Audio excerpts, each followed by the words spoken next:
ওয়ালাইকুম স্যার। ওয়ালাইকুম সালাম। স্যার কেমন আছেন? আলহামদুলিল্লাহ ভালো আছি। স্যার আপনি তো সোনালী লাইফ ইন্স্যুরেন্স কোম্পানিতে একজন ব্রাঞ্চ ম্যানেজার হিসেবে কাজ করতেছেন দীর্ঘদিন ধরে। আপনার টিমে বেশ কয়েকজন ব্রাঞ্চ ম্যানেজার অলরেডি আছে এবং অনেক ইউনিট ম্যানেজার আছে, অনেক এফএ আছে। সবাই একটা স্মার্ট ইনকাম করতেছে এখান থেকে মানুষের উপকারের মাধ্যমে। তো স্যার আপনি তো সরকারি চাকরি করতেন, ডিজিএলতে চাকরি করতেন, একটা সোনার হরিণ সরকারি চাকরি মানুষ খুঁজে পায় না, সেই চাকরিটা ছেড়ে আপনি ফুল টাইম বিমা পেশায় এই নেগেটিভ সেক্টরে কিভাবে আসলেন স্যার? আপনার অভিজ্ঞতার কথা জানতে চাই। আমি যখন সোনালী লাইফ ইন্স্যুরেন্সে আসছি আমি তো নেগেটিভ ছিলাম, তবে এখানে আব্দুল কুদ্দুস মজুমদার ওনার মাধ্যমে আমি ইনভাইট হয়ে সোনালী লাইফ ইন্স্যুরেন্সে আসছি।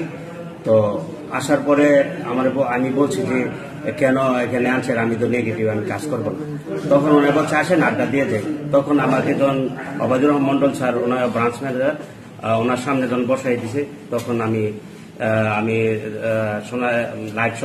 সোনালী লাইফ ইন্স্যুরেন্স কোম্পানি সম্পর্কে ধারণা দিতে ম্যানেজমেন্ট সিস্টেম যখন আমি সবকিছু বুঝলাম, তখন ওই দিনই সিদ্ধান্ত নিয়েছি না আমি সোনালী লাইফ ইন্স্যুরেন্সে কাজটা করব, কারণ এখানে কেরিয়ার করা যায় এবং আমিও ভালো থাকবো, আমি যাদেরকে এখানে আনবো ইনভাইট করে তারাও ভালো থাকবে। কারণ আমি যখন এক সময় থাকবো না, তারা যখন আমার জন্য দোয়া করবে, হয়তো আখেরাত তো আমি শান্তি পাইতে পারি। এই উদ্দেশ্যে আমি এখানে কাজ করা শুরু করছি। এখানে স্যার গ্রাহকরা নিরাপদ এখানে? জি, আমি যখন দেখলাম যে আমার আত্মীয় স্বজন বন্ধু বান্ধব এই সোনালী লাইফ ইন্স্যুরেন্সে ইন্স্যুরেন্স করাবো, পলিসি করাবো, তখন পলিসিটা নিরাপদ কিনা আমি যখন দেখছি যে না পলিসিটা নিরাপদ, তখনই আমি কাজটা শুরু করি। নাইতে দেন আমি কাজটা করলাম না। আমি সরকারি চাকরি করে আমি দেখছি যে সরকারি আমি চাকরি করি, আমি ইচ্ছা করলে 2-4 জন চাকরি দিতে পারবো না। এইখানে আমি ইচ্ছা করলে 100, 200, 500 জনের তার লাইফ স্টাইলটা চেঞ্জ করে দিতে পারবো। এই উদ্দেশ্যেই আমি শুরু করছি। আলহামদুলিল্লাহ আমার টিমে 3 জন ব্রাঞ্চ ম্যানেজার আছে এবং 38 জন ইউনিট ম্যানেজার আছে।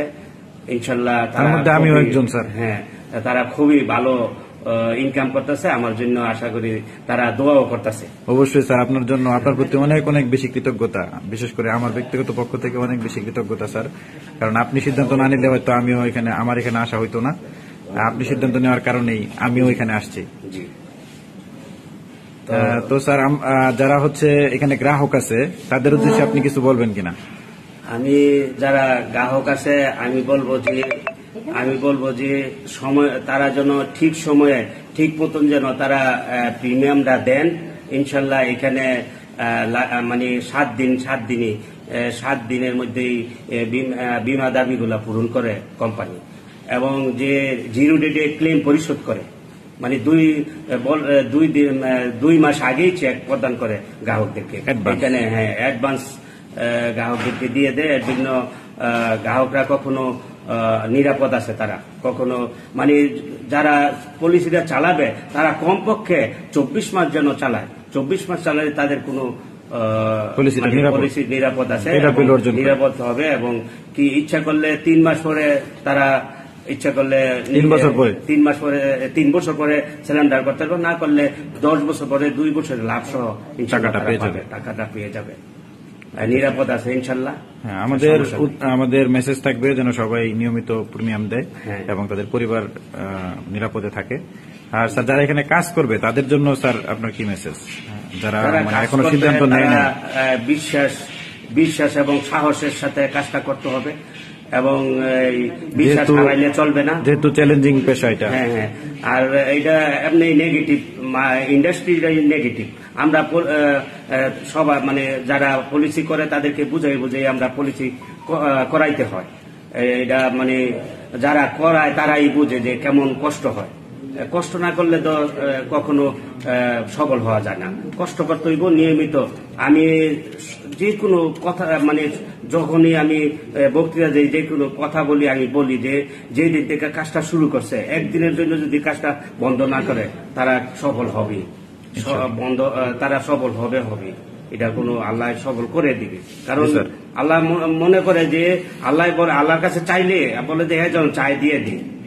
কিন্তু আমি এখানে ইনশাল্লাহ সফল হয়েছি এবং অনেকজনকে সফল করাইছি।